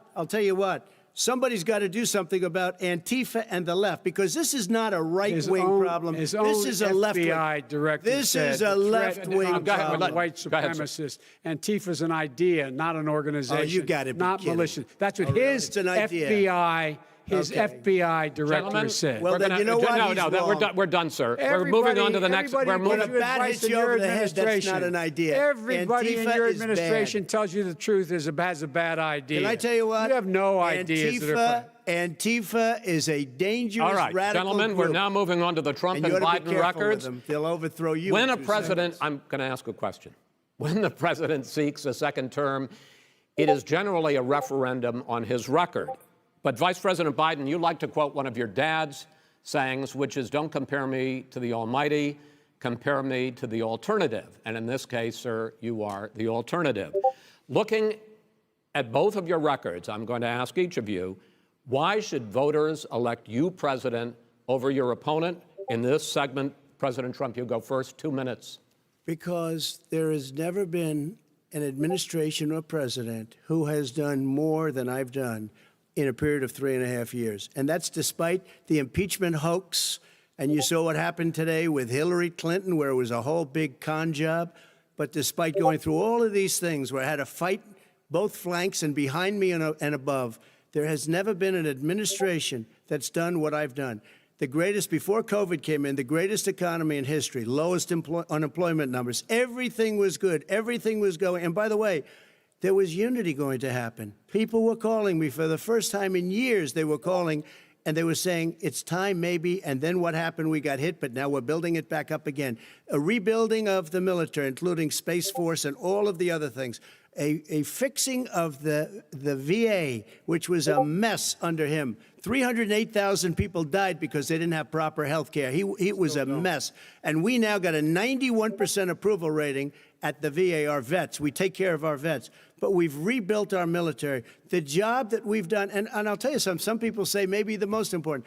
By the end of the first term, I'll have approximately 300 federal judges and Court of Appeals judges, 300, and hopefully 3 great Supreme Court justices. That is a record, the likes of which very few people, and you know one of the reasons I'll have so many judges?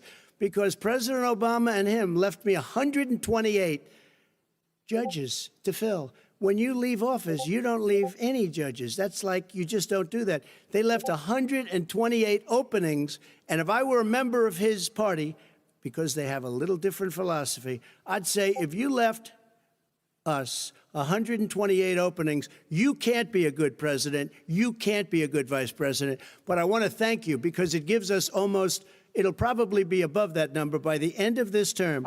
300 judges. It's a record. Looking at both your records, why should voters elect you president as opposed to President Trump? You have 2 minutes uninterrupted. Under this president, we become weaker, sicker, poorer, more divided, and more violent.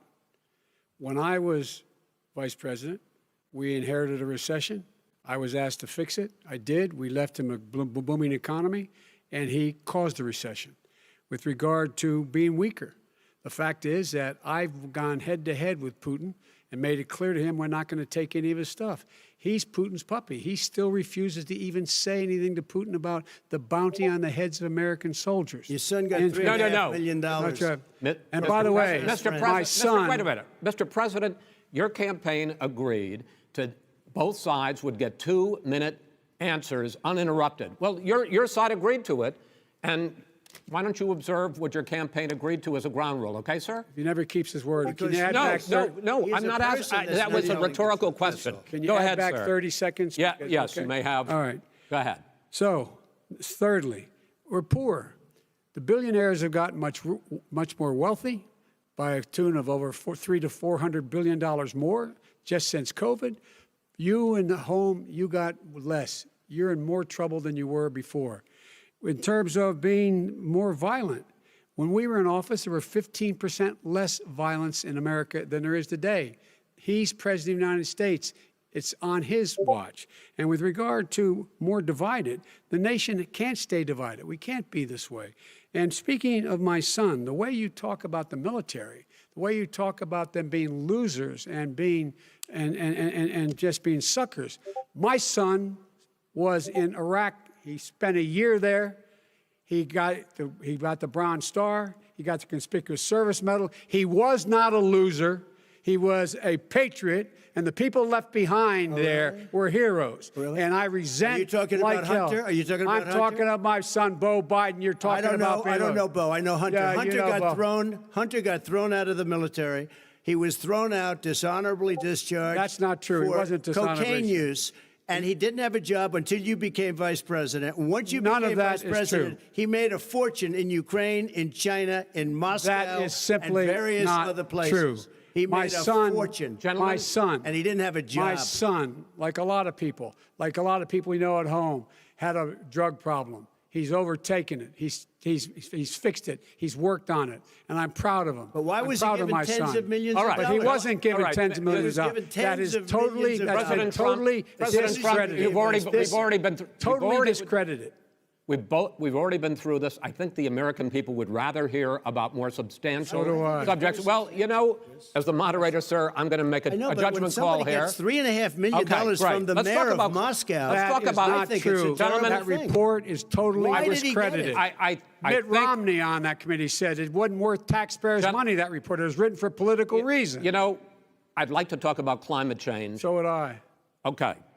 The forest fires in the West are raging now. They have burned millions of acres. They have displaced hundreds of thousands of people. When state officials there blame the fires on climate change, Mr. President, you said, I don't think the science knows. Over your 4 years, you have pulled the U.S. out of the Paris Climate Accord. You have rolled back a number of Obama environmental records. What do you believe about the science of climate change? And what will you do in the next 4 years to confront it? I want crystal clean water and air. I want beautiful, clean air. We have now the lowest carbon. If you look at our numbers right now, we are doing phenomenally. But I haven't destroyed our businesses. Our businesses aren't put out of commission. If you look at the Paris Accord, it was a disaster from our standpoint. And people are actually very happy about what's going on because our businesses are doing well. As far as the fires are concerned, you need forest management in addition to everything else.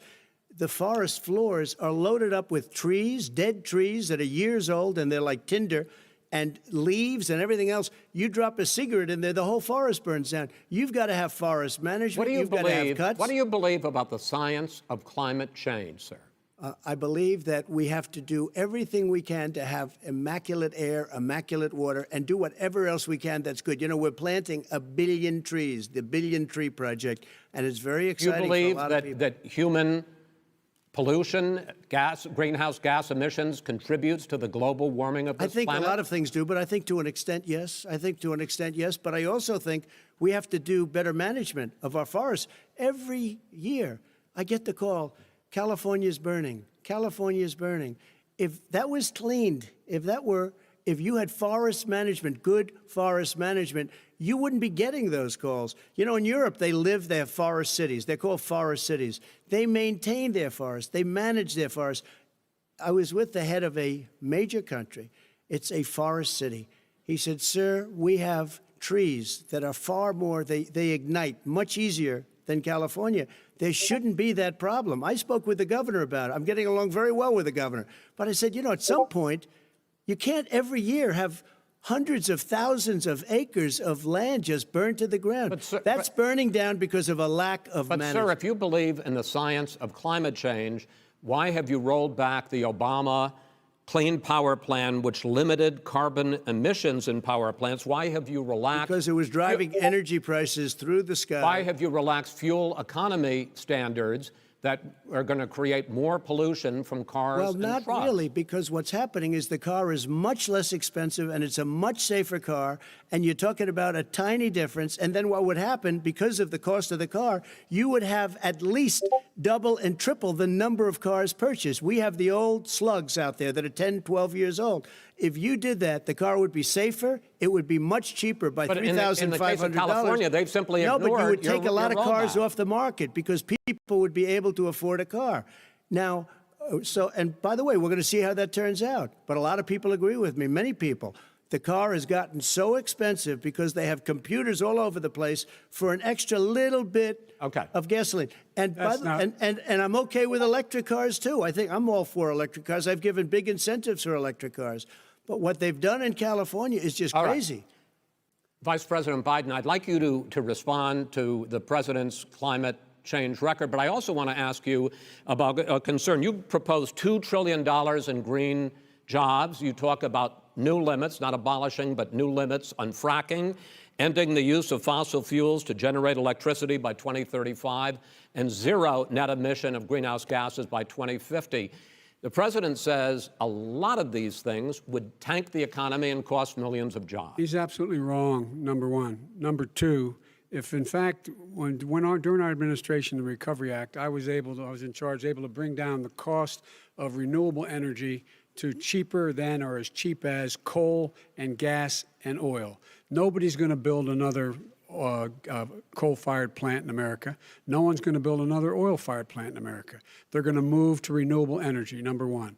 Number two, we're going to make sure that we are able to take the federal fleet and turn it into a fleet that's run on their electric vehicles. Making sure that we can do that, we're going to put 500,000 charging stations and all of the highways that we're going to be building in the future. We're going to build an economy that, in fact, is going to provide for the ability us to take 4 million buildings and make sure that they, in fact, are weatherized in a way that, in fact, they'll emit significantly less gas and oil because the heat will not be going out. There's so many things that we can do now to create thousands and thousands of jobs. We can get to net zero in terms of energy production by 2035. Not only not costing people jobs, creating millions of good paying jobs, not $15 an hour, but prevailing wage, by having a new infrastructure that, in fact, is green. And the first thing I will do, I will rejoin the Paris Accord. I will join the Paris Accord because with us out of it, look what's happening. It's all falling apart. And talk about someone who has no relationship with foreign policy. Brazil, the rainforests of Brazil are being torn down, are being ripped down. More carbon is absorbed in that rainforest than every bit of carbon that's emitted in the United States.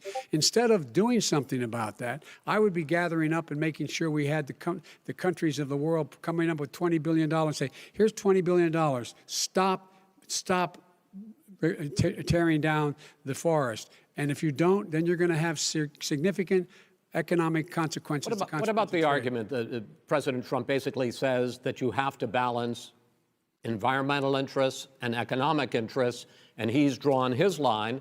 Well, he hadn't drawn a line. He still, for example, makes sure that he wants to make sure that methane's not a problem. You can now emit more methane without it being a problem. Methane. This is a guy who says that you don't have to have mileage standards for automobiles that exist now. This is the guy who says that, well, the fact that it's all true. And here's the deal. He's talking about the Green New Deal, and it's not $2 billion or $20 billion, as you said. It's $100 trillion. I'm talking about where they want to rip down buildings for a minute, and then you can go. and rebuild the building. No, it's the that is dumbest, not- most that ridiculous. is not where the airplanes are out of minute, sir. business, That's where two-car systems are out, where they Not want true. to take out the cows too. Not That's true. not true either, right? Not this is true. a $100 Simply, trillion. look, That's more money than our is- country could make in that is 100 simply years if we're not going. the case. All right, let It will me destroy our because I country. actually wait a minute, sir. I actually have studied your plan, and it includes upgrading 4 million buildings, weatherizing 2 million homes over 4 years, building 1.5 million energy-efficient homes. So the question becomes: the president is saying, I think some people who support the president would say that sounds like it's going to cost a lot of money and hurt the economy. What it's going to do is going to create thousands and millions of jobs, good-paying jobs. Let him finish, sir. He doesn't know how to do that. $100 They- billion. The fact is, it's going to create millions of good-paying jobs, and these tax incentives for people to weatherize, which he wants to get rid of. It's going to make the economy much safer. Look how much we're paying now to deal with the hurricanes. By the way, he has an answer for hurricanes. He said maybe we should drop a nuclear weapon on them. They may. I never said that That's at all. he did say. You made it up. And here's the deal. You make up a lot of things. We are going to be in a position where we can create hard, good jobs by making sure the environment is clean and we all are in better shape. We spend billions of dollars now, on floods, hurricanes, rising seas. We're in real trouble. Look what's happened just in the Midwest with these storms that come through and wipe out entire sections and counties in Iowa. They didn't happen before. They're because of global warming. We make up 15% of the world's problem. But the rest of the world, we've got to get them to come along. That's why we have to get back into the Paris Accord. All right, gentlemen. Wait a minute, Chris. So why didn't he do it for 47 years? You were vice president. Why didn't you get the world? China sends up real dirt into the air. Russia does. India does. They all do. We're supposed to be good. And by the way, he made a couple of statements.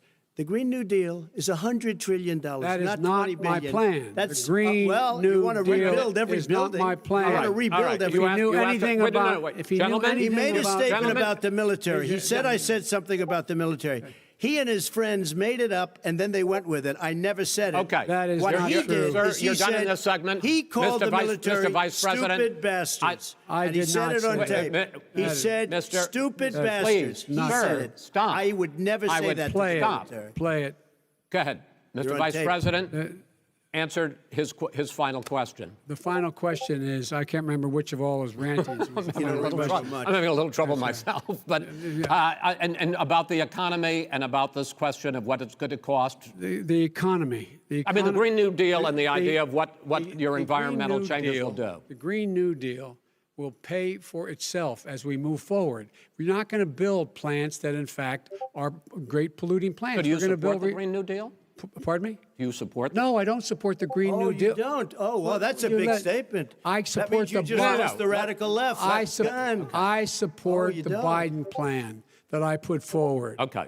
The Biden plan, which is different than what he calls the radical Green New Deal. All right, gentlemen, final segment, election integrity. As we meet tonight, millions of Americans are receiving mail-in ballots or going to vote early. How confident should we be that this will be a fair election? And what are you prepared to do over the next 5+ weeks, because it'll not only be to Election Day, but also counting some ballots, mail-in ballots after Election Day? What are you prepared to do to reassure the American people that the next president will be the legitimate winner of this election? In this final segment, Mr. Vice President, you go first. Prepared to let people vote. They should go to iwillvote.com, decide how they're going to vote, when they're going to vote, and what means by which they're going to vote. His own Homeland Security Director, and as well as the FBI Director, says there is no evidence at all that mail-in ballots are a source of being manipulated and cheating. They said that.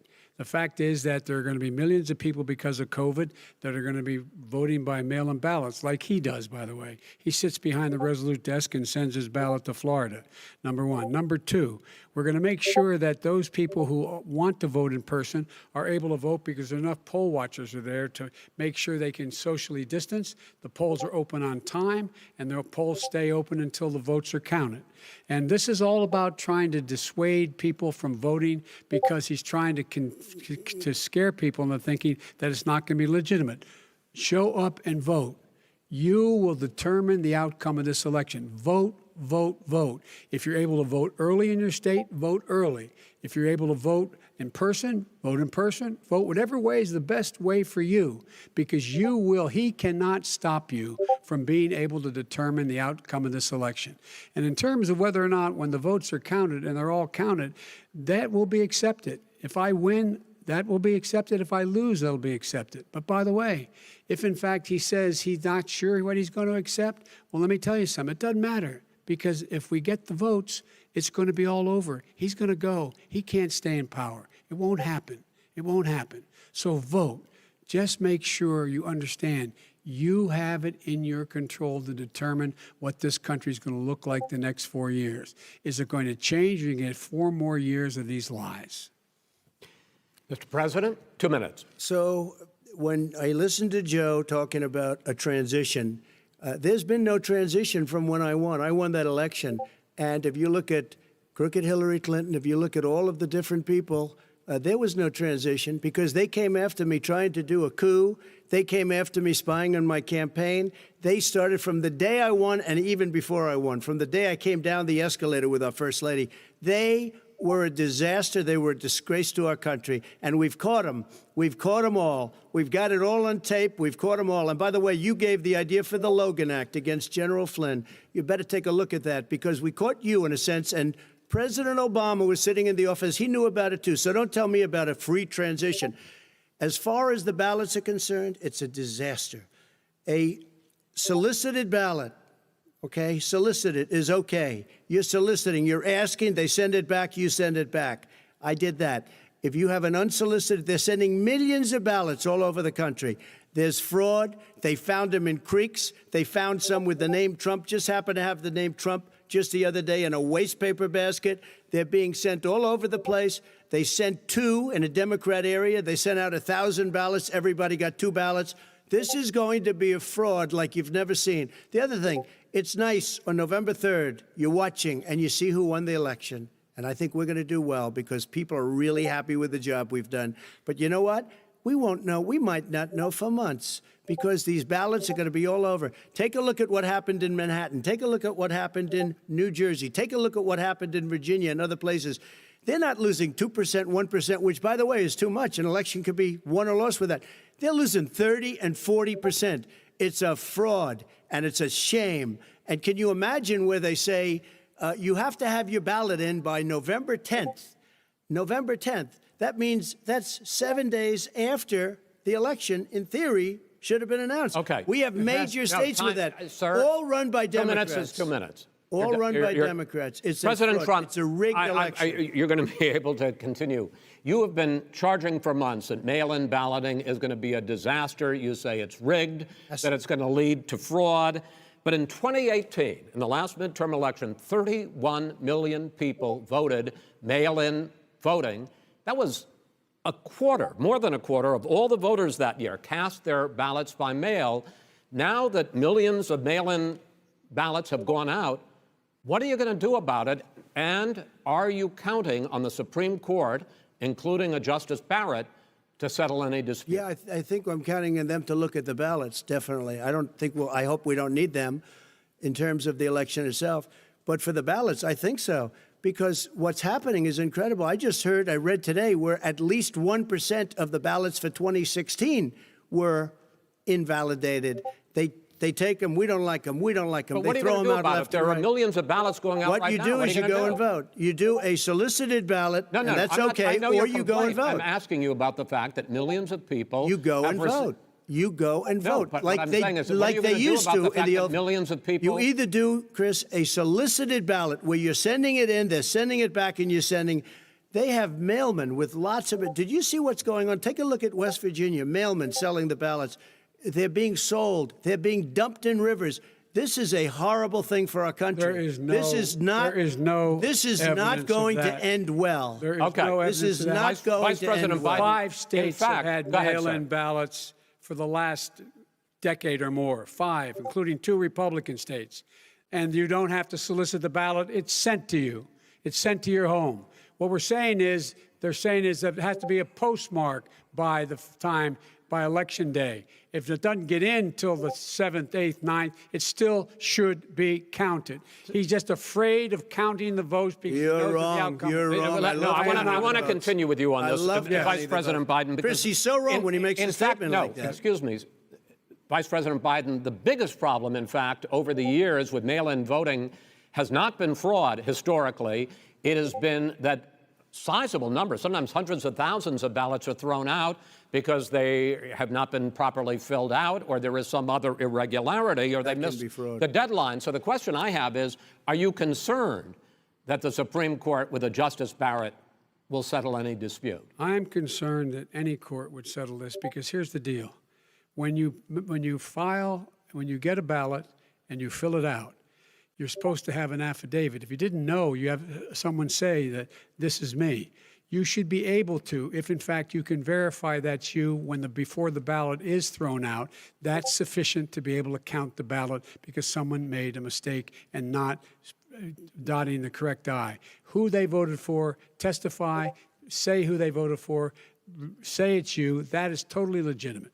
All right. Excuse me, Chris, when you have 80 million ballots Gentlemen, I have a final sending question. and swamping the system, you know it can't be done. You know it can't, and already All there's right, been so now fraud. Mail deception. service delivers Wait a minute, gentlemen, in the 185 final million question pieces of is, mail a day. in 8 ballots. states, we can keep talking. It's in a- 8 it's a states, disgrace. election workers are prohibited, currently by law, 8 states, from even beginning to process ballots, even take them out of the envelopes and Yes. flatten them until Election Day. That means that it's likely, because there's going to be a huge increase in mail-in balloting, that we are not going to know on election night who the winner is, that it could be days, it could be weeks. Could be months. Until we find out who the new president is. So first for you, sir, finally for the vice president, I hope neither of you will interrupt the other. Will you urge your supporters to stay calm during this extended period, not to engage in any civil unrest? And will you pledge tonight that you will not declare victory until the election has been independently certified? President Trump, you go first. I'm urging my supporters to go into the polls and watch very carefully, because that's what has to happen. I am urging them to do it. As you know, today there was a big problem. In Philadelphia, they went in to watch. They're called poll watchers, a very safe, very nice thing. They were thrown out. They weren't allowed to watch. You know why? Because bad things happen in Philadelphia, bad things. And I am urging my people. I hope it's going to be a fair election. If it's a fair You're urging election, them what? I am 100% on board. But if I see tens of thousands of ballots being manipulated, I can't go along with that. And I'll tell you what what, does that from mean, a not go common along? sense, Does that mean I'll you're gonna tell you tell what your it means. people to take to the It means you street? have a fraudulent election. You're And what are sending you out gonna do? 80 And million what would you ballots. do They're about that? not equipped to. These people aren't equipped to handle it. Number one. Number two, Okay. they cheat. They cheat. Hey, they found ballots in a waste paper basket 3 days ago, and they all had the name military ballots. They were military. They all had the name Trump on them. Vice President You think Biden, that's good? Vice President Biden, final question for you. Will you urge your supporters to stay calm while the vote is counted, and will you pledge not to declare victory until the election is independently certified? Yes, and here's the deal. We count the ballots, as you pointed out. some of these ballots in some states can't even be opened until Election Day. And if there's thousands of ballots, it's going to take time to do it. And by the way, our military, they've been voting by ballots since the end of the Civil War, in effect. And that's what's going to happen. Why was it not? Why is it for them somehow not fraudulent? It's the same process. It's honest. No one has established at all that there is fraud related to mail-in ballots, that somehow it's a fraudulent process. It's already been established. Take a but- look at Carolyn Maloney's race. I and asked how- you had an opportunity Look to at respond. Carolyn Maloney. Go ahead. They have no idea what Vice happened. President Biden, go ahead. He has no idea what he's talking about. Here's the deal. The fact is, I will accept it, and he will too. You know why? Because once the winner is declared, after all the ballots are counted, all the votes are counted, that'll be the end of it. That'll be the end of it. And if it's me, in fact, fine. If it's not me, I'll support the outcome. And I'll be a president not just for the Democrats. I'll be a president for Democrats and Republicans. And this guy, I want to if in see an fact, honest Okay. ballot count. Gentlemen, We- you say that's the end of Chris, it? This is the I end wanna of this see an debate? honest ballot count. We're And I going to think leave he it does there. too. To be continued as in more debates as we go on.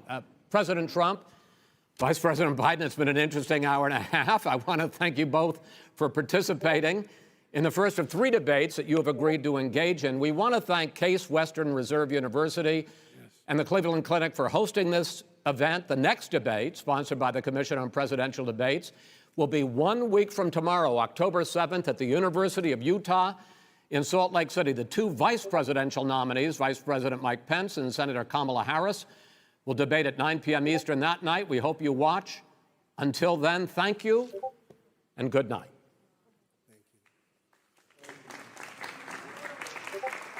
Thank you.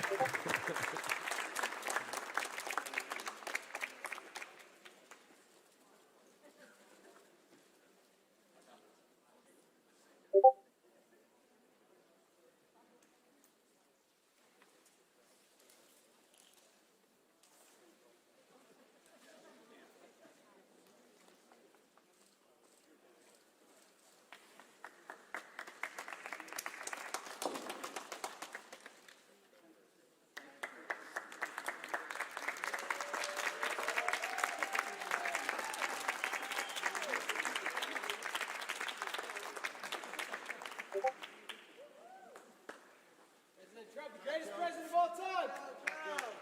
We love you, Trump.